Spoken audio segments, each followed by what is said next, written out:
Parola d'ordine: rinunciare. Secondo Coldiretti, circa un terzo delle famiglie vicentine ha dichiarato di aver provato a limitare nel 2022 il carrello della spesa.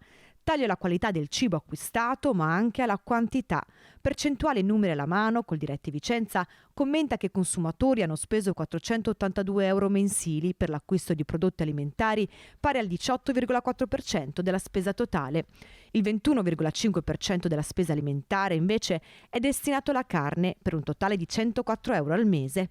102 euro sono per frutta e verdura, poco meno dell'8% per pesce e frutti di mare. Un po' noi anziani con pochi soldi, non si può come una volta che si faceva straordinarie, che si arrotondava, adesso è così. Lei a cosa rinuncia magari di beni alimentari, generi alimentari che comprava prima?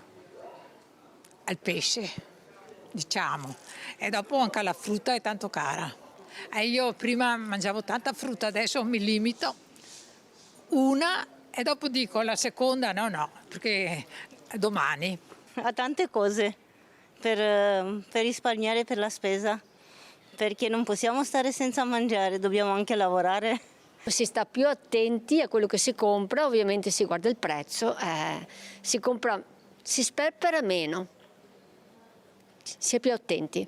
Lo stretto necessario. Molte famiglie sono bisognose di avere qualche reddito, qualche budget in più e non possono permettersi molte cose, fanno molti sacrifici e devono andare in comune per chiedere aiuti, perché vivono in uno stato non dico di indigenza ma quasi.